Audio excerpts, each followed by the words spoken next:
So I'm going to start with Venus in Capricorn. Now, I don't personally have Venus in Capricorn, but I do have Venus in the 10th house, which is basically in the house of Capricorn. So I feel like I know this mindset. I know it. Venus in Capricorn is kind of like known for being odd in a way as a Venus. One of the things is that it is the placement that is most likely to frequent prostitutes. Should I say ladies of the night? I don't want to get in trouble. It's the thing. They are the kind that like to pay. I've got a video that went viral somewhere on YouTube about this. But yeah, they do. They are the frequenters of the establishment, if you know what I'm saying. That is a thing about them. They also, you'll see a lot of Venus and Capricorn in those strange, like, I hate to say it, like young, very young marriages and very old. So like a 45 or 50-year-old man who marries a 14-year-old.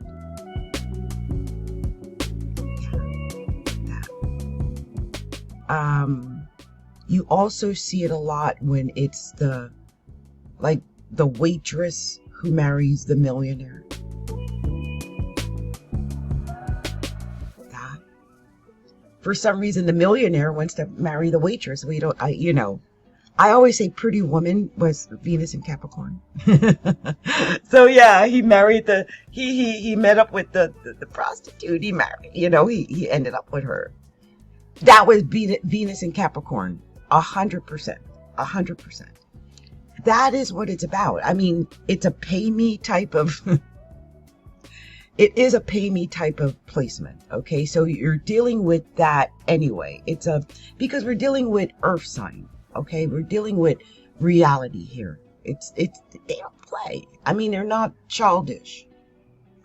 It's a mature type of love if you are someone in love with someone with Venus in Capricorn, or you have Venus in Capricorn. They keep it real in a way that some people don't. Like, I'm sure in these situations that I'm discussing, just like in Pretty Woman, terms of agreement were discussed up front. Okay? It was a business transaction. Right? That's how that started. That's the way a lot of Venus in Capricorn relationships either start or bloom into. It's the Venus in Capricorn woman is the woman who is like, I need you to get me some new bundles.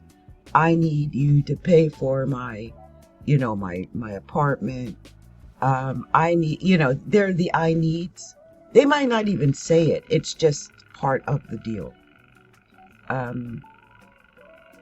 And, like I said, I don't have Venus in Capricorn. But I have been in transactional relationships. I hope you understand. Like, I knew when I was getting with them that it was a transactional relationship. And they knew when they were getting with me, it was a transactional relationship. Now, that sounds horrible, and I told you, I have Venus in Scorpio in the 10th house. So I feel like I kind of understand this mindset, but how can I put this? I was in my 20s and beautiful. If you wanted to spend time with me, what do you have for me? Because I can go spend my time with someone else who will give me whatever to be with me. That sounds horrible now. But, when I was 21, I was dating a 40-year-old man. He owned a restaurant, an insurance company, an apartment building. Gave me diamonds and bought me clothes at Bloomingdale's. He wanted to marry me, but I wasn't in love with him, so I couldn't do it. But I did stay with him for a while. And I admit that. I mean, some girls aren't going to admit that, but I'm older now, so I can tell all my business. And I'm sure if you come across a Venus in Capricorn, if they're open enough, they probably have stories to tell that are like that. I'm not saying I was a lady of the night or anything. I mean, I got engaged to the guy. But I was very honest about I wanted to live a certain lifestyle. That was what he was supposed to provide. I mean, I was living in Philadelphia at that time. So, it was also social. I just remember one night going out. I'll never forget this as long as I live. There was a restaurant we went to, and the food was delicious. I mean, it was beautiful. The restaurant was great. Food was awesome. And I just remember we were sitting over to the side, this big table, and the men went off to do whatever they were doing. And me and about 4 other girls were left at the table, and we were all young. When I'm saying young, I was barely legal because I was like 21. 21, I'm sure. I don't think I was 22 yet. And we were asking how old they were, and I don't think not one of us was over 23. I think we all realized, because all those men were old, that we were all paid and bought.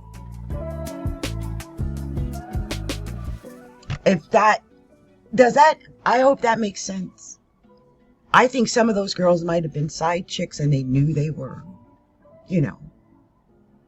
It was that lifestyle. And when you're young and beautiful, or whatever they consider you to be, because your value is what other people see. I mean, you don't have any value if no one sees it in you, right? But obviously there was something in me that these men saw. And that was, I hate to say it, it was part of it. It was transaction. And I would like to say that was the only time, but it wasn't. Okay. I grew up in a family that I was taught. I don't know if it's because they sensed that I had some form of attractiveness to men or whatever, but I was trained. If they're not given anything, they don't get anything. You ain't giving, you ain't getting. That was my mindset. I know it sounds horrible, but getting could just be, for me, I didn't think of myself as being, too greedy. I just wanted someone I could be compatible with, usually. But if I was going to spend any length of time with you, then there had to be some reason for me to do so if it wasn't love. I mean, are you going to take me out? Are we going to go somewhere? What are you providing? If you're not, what are we doing? Why am I spending my time with you when I can be out on a date with someone who wants to take me to a game or to the shore or to a restaurant or to the casino or whatever? And that sounds horrible now. And I realize, that as a person with Venus in Capricorn, or Venus in the 10th house, which is almost the same. They're almost the same. Venus in the 10th house is very much like Venus in Capricorn. So no matter what sign you have your Venus in, if it's in the 10th house, this conversation pertains to you. Okay? Because if you got Venus in the 10th house, you'll have some understanding of what I'm talking about here. Venus in the 10th house is seen. first off. A lot. So if you don't look good, that's it. And I went through that too. Because a lot of you guys don't know my story, but I blew up to 500 pounds or more. For 7 years I was in a wheelchair. I was like, God was like, I shall strike you down with the ugliness of ugly.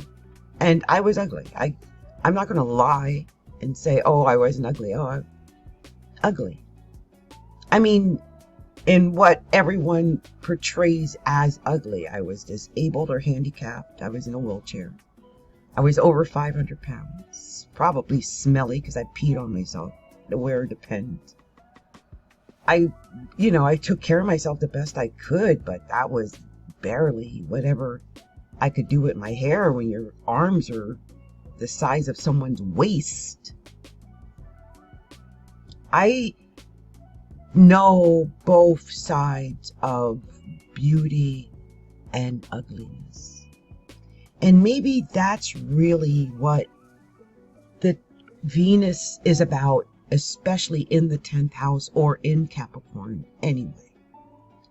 You can live or experience the beauty of Venus, of love, of relationships, of marriage, of the interaction with other people. Or you can experience the hell, the darkness, the ugliness. I remember having people spit on me once. Maybe more than once. People treat handicapped, fat people horribly. I guess it's because it's a couple of things that people find abhorrent at the same time, and then being black and female. I mean, I was everything and poor, because I didn't even have the fancy wheelchairs. I had the manual wheelchair, so I had to push it, and people would kick at it. Like if I wasn't going fast enough, they would kick at my wheelchair. I got almost pushed over, yelled at, called, the N-word, slurs, ugly, fat, disgusting, smelly. Most people thought I was homeless, when they saw me in the wheelchair. I know. Oh, I almost got teary. Oh. I know the horrors of being hated or ugly. I know what ugly means. I also have Saturn in the first house, which is something we'll cover later. But that restricted my personality immediately, because once I realized, oh my God, I'm ugly, or I have to hide. And my sun in the 12th house, connected to my ascendant, my whole persona is connected to what I appear to be, or who I am. Oh, this is painful conversation. So I became agoraphobic. I went into hiding. For the most part, I still hide. You won't see me out in the streets of, Seattle. I might go to someone's party or something like that in a home. If I'm with my kids, my daughter might be out shopping maybe. But very rare do you see me leave my home. I think when you go through an experience like that, where, I mean, I don't want to go into it. Somewhere, if you look through my videos, I'm sure I've talked about it somewhere else. But I went through a horrific experience where, people were shielding their children's eyes from me and everything. I was stranded and alone, and I'm sure I had a mental breakdown that day. I still get teary when I think about it a little bit. So it was painful. It kind of changed me. Once I got here to Seattle, I made my life's purpose to improve my health. My entire life's purpose has been to not be who I was. And because of the focus, and I don't think I do much, but I guess compared to other people who don't really focus on it at all, I lost 356 pounds. So, I mean, for sure, I think it was 370 at one point, and then I gained a little back, but I might be back down to, I know that I was probably close to 3 or 550. That's where I put myself. But the truth is, I will never know how big I actually got. Because I was 500 pounds in Kentucky. And I got weight on a cattle scale there. So, because, going over 500 pounds, they weren't sure. I think I had, when I first got there, it was over 500, and then I got down to like 489, and then they let me go home at 489. But that had been several years before I actually started the weight loss that I went on, which was in 2014. By 2014, I would say, I'll never know. I just know it was at least 550. That's all I know. But the reality is, it could have been 6 or 7. Who knows? I just remember I had went on this run with Reese's peanut butter cups, where I ate at least 1,000. It was like the packages of them. I was ordering them. Can you imagine eating that many? I had diabetes, obviously. And I almost died. And that was also a turning point, because when I first started losing weight, I lost rapidly, like 150 pounds in like 4 months or something. It was crazy. I'll never lose weight like that ever again. I mean, I lost so much weight at first. It was crazy how much I was losing. And something happened to my blood. I developed a disease, autoimmune, called thrombocytopenia. And I was placed in the hospital. They had to do an emergency, they had to go in my jugular. I have a scar there. But they had to go in and do an emergency blood transfusion. I guess my blood probably was so tainted from losing weight so quickly that, it kind of poisoned me.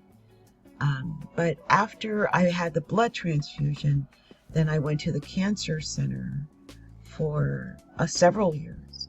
And they gave me infusions, like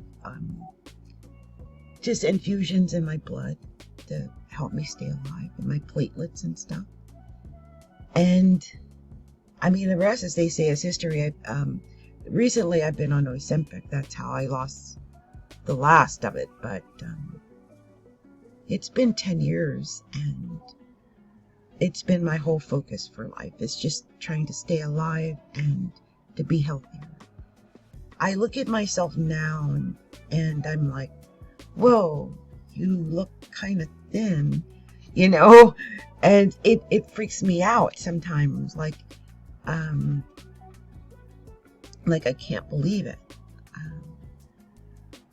Or like my big thing now is like, I can't believe I wear a size 36 bra.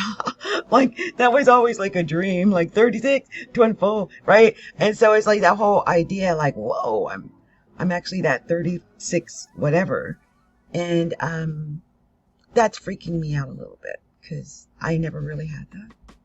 And so little things like that, right? So, but I think before I was granted whatever this is, because I feel like I'm kind of attractive for someone in their 60s.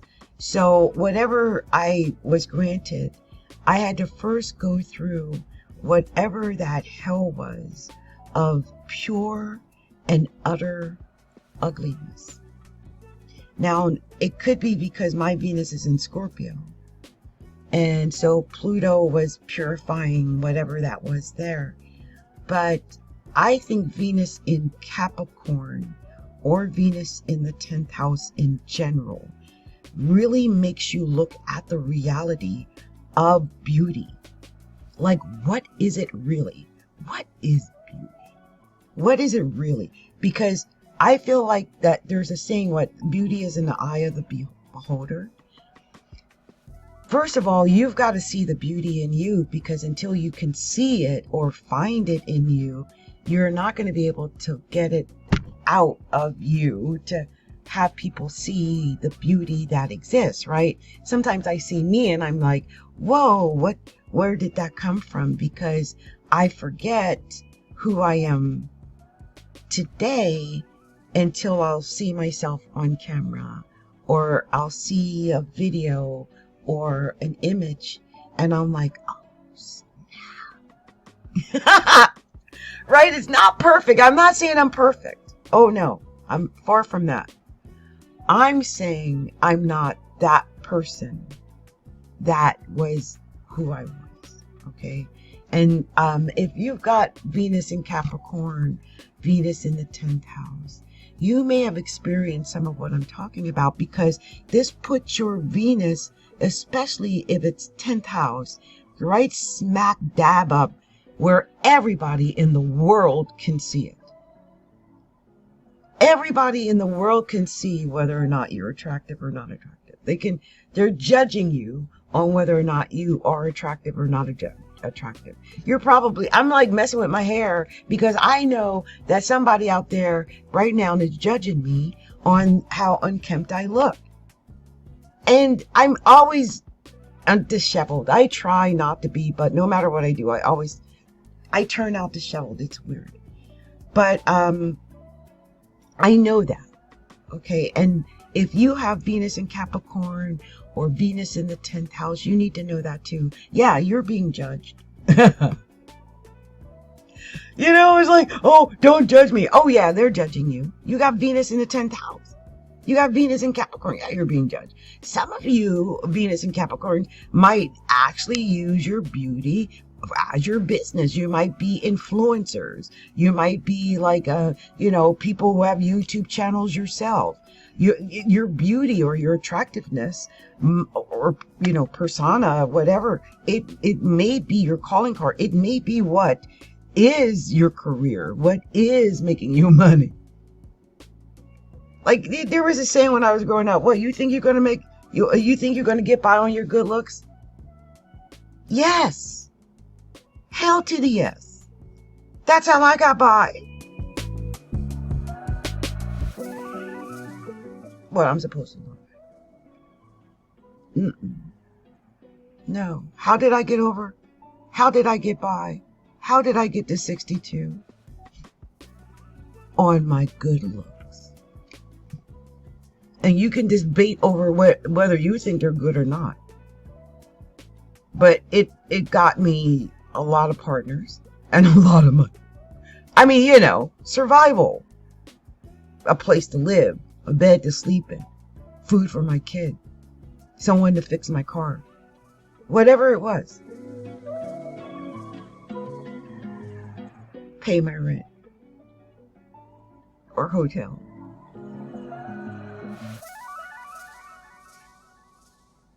I don't think enough women are honest about these kind of things.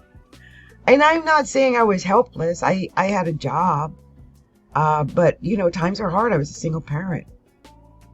So if I could get help, why not get help where there was help? I have never seen anything wrong with a woman using her attractiveness or beauty to get ahead in life. There, I said it. If you got it, flaunt it. That's what I was told. If you got it, flaunt it. I had beautiful breasts and a nice behind. And I used them to stay alive.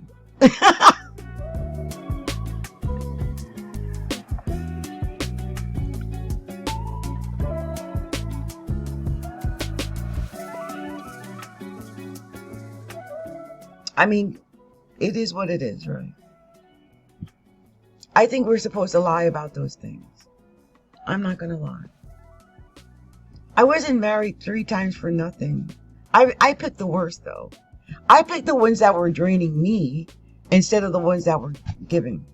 That's the mistake of having Venus in Scorpio. Because Venus in Scorpio is in its detriment, so it's always going to choose the most difficult path. The worst puzzle. It's always trying to pick apart a puzzle. We'll get into Venus and Scorpio at another time. But Venus in Capricorn in general is ambitious, right? It's always about ambition. It's always about staying alive, getting ahead, about pure reality. It's based in reality. So it's going to do the real-ish, okay?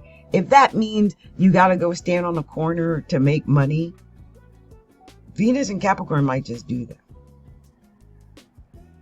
And I'm not going to down them, because if they got to pay rent, they got to pay rent, period. That's Venus in Capricorn. One of the things I have noticed about Venus in Capricorn, they have very beautiful bone structure. Oh my gosh. Venus in Capricorn has like the best bone structure. They're so beautiful. Naturally beautiful. It's their bone structure that's beautiful. They're like ageless beauties, you know, that Venus in Capricorn. I think Ariana Grande has Venus in Capricorn. I'm trying to remember who it was that has it. I'll probably put a list up, maybe run some up as, you know, after I edit this, so that you can see who some of these Venus in Capricorn people are. So we just went through Venus in Capricorn, okay? I've spent 30 minutes almost on that because it's interesting. Venus in Capricorn is interesting. And like I said, it's a transactional Venus. What I use. Just think about what Capricorn does. They use things, right? They're climbing. They're always trying to get ahead. Social climbing, right? Venus in Capricorn, social climbing. That was the point of me telling you about the girls and me in the restaurant. We were all social climbers, obviously, with these old men who were paying us and feeding us and putting us in beautiful clothes. We were all doing the same thing. We realized it while we were sitting there talking to each other, that we were all like 21, 22, 23. All of us. And all the men were like 40, 45, 50. We knew what was up. And we were all beautiful too. So, and we all acknowledged that. Like, oh, you're beautiful. Oh, you're beautiful. You know, it's like they went out of their way to find people that were, you know, that turned heads a little bit. So, that's Venus in Capricorn. It's a very ambitious Venus. I wouldn't be surprised that a Venus in Capricorn pays escorts to make sure that the person on their arm looks great, say at company gatherings or something. Transactional. They are about getting ahead. They are social climbing. Or the marriage, they're still married, right? Venus in Capricorn, but they got married because it was the socially acceptable and best socially thing to do.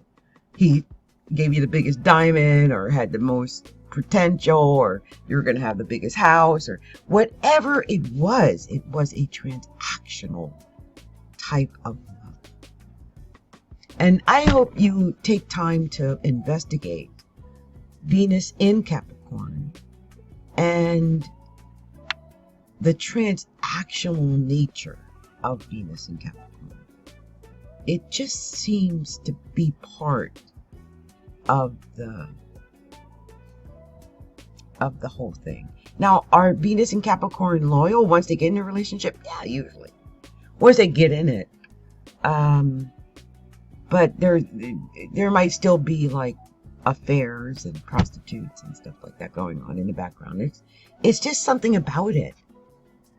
You know, it's like the prince who marries the barmaid. That type of thing. I almost want to say, almost like Harry and Meghan, like the prince that married the movie star. That's so Venus and Capricorn. I wonder if any of that is floating around in that relationship. It's weird, but it's, you know, do your research and it'll amaze you about Venus and Capricorn. It's interesting.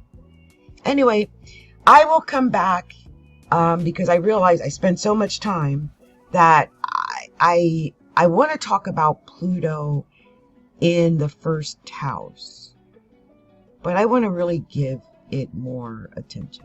Okay, so we'll come back with that, and let me know if you have Venus in Capricorn or Venus in the 10th house, or even Venus in Scorpio, because I would love to talk to more Venus and Scorpio people. But Venus in Capricorn, Venus in the 10th house, if it affects you, if what I'm talking about makes sense, you know, Because some people are not honest about the things I talked about in this video. But I want to be perfectly transparent and authentic, because how are we ever going to talk about the reality, so Venus in Capricorn, of this Venus in Capricorn if we're not honest? Anyway, this has been Capricorn Tigress of Astrology, a look inside. Please like, share, subscribe to the channel, and I'll talk to you soon. I'll be back with more with Pluto in the first house.